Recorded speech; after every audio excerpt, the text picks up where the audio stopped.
Sometimes we don't know why bad things happen in our lives. Until now, I wasn't sure of that either.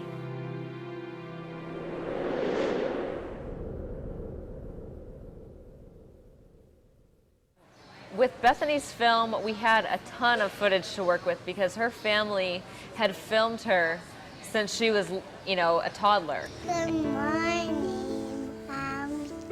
Even in the hospital, when I first looked at her face and they brought her in the room, and I looked at her and go, she's gonna make me laugh. I just knew it.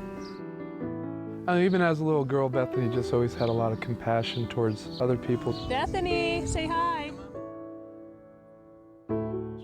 They'd filmed her surfing, they'd filmed her at the hospital after the attack, and her coming back to surfing, her first day back out there.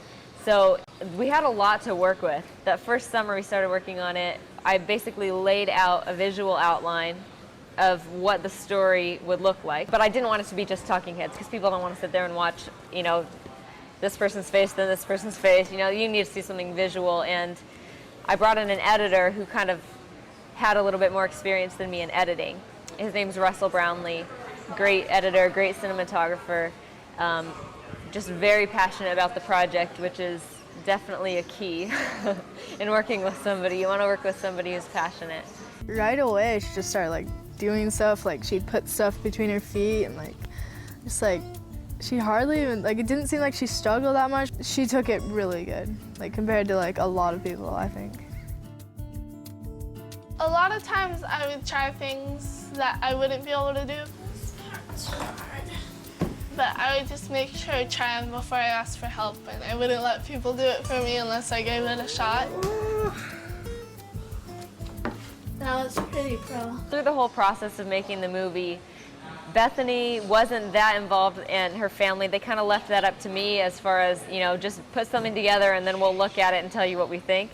So we had put together a cut, and when I had to show it to them, I was so nervous. I was shaking and didn't, what are they gonna think? I mean, this is their story, how do you show somebody their story and, they're gonna probably think of all these other things that should be in there, or, they're not gonna like the way they look or whatever.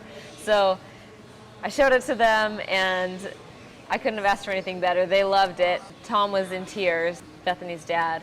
It brought back those memories, but it also, they felt like it told the story the way that they wanted to tell it, and that was what I was hoping for, so I was really satisfied with that.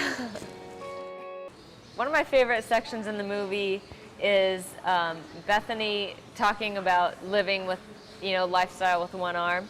Near the end of that segment, she talks about self-consciousness, and because that's something that you would think, well, yeah, you're going to be more self-conscious if you only have one arm, and it's different than everyone else. A lot of people would struggle with that, and so that's a question she does get asked a lot of times, and usually, it doesn't really affect her overall a lot, so she usually just says, oh no, that, that doesn't really affect me. But when I interviewed her, she actually opened up and said, I realized that I do get self-conscious sometimes, and just like everybody else, I mean, she's a normal person.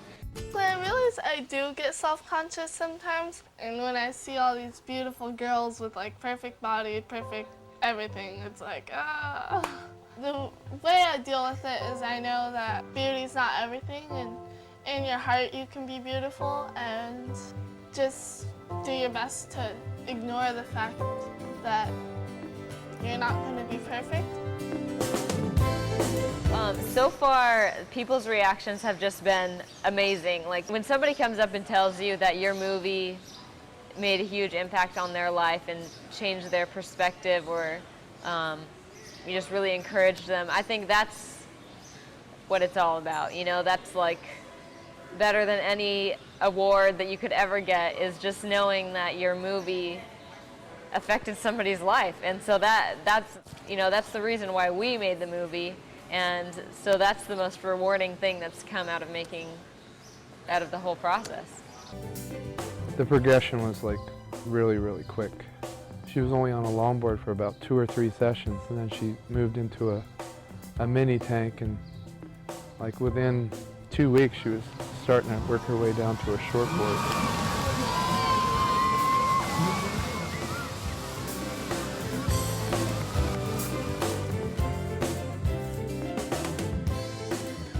didn't doubt her. I knew she had the faith and I knew she could because she's such a courageous person. I never thought that I'd see Bethany surfing again, and I'm just really amazed that she's back in the water.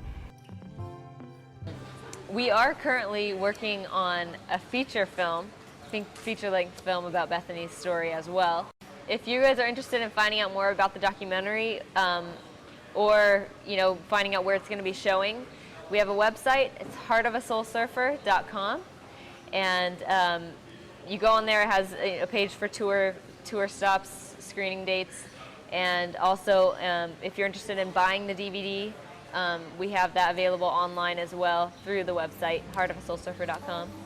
And you can befriend us on MySpace too, myspace.com/heartofasoulsurfer.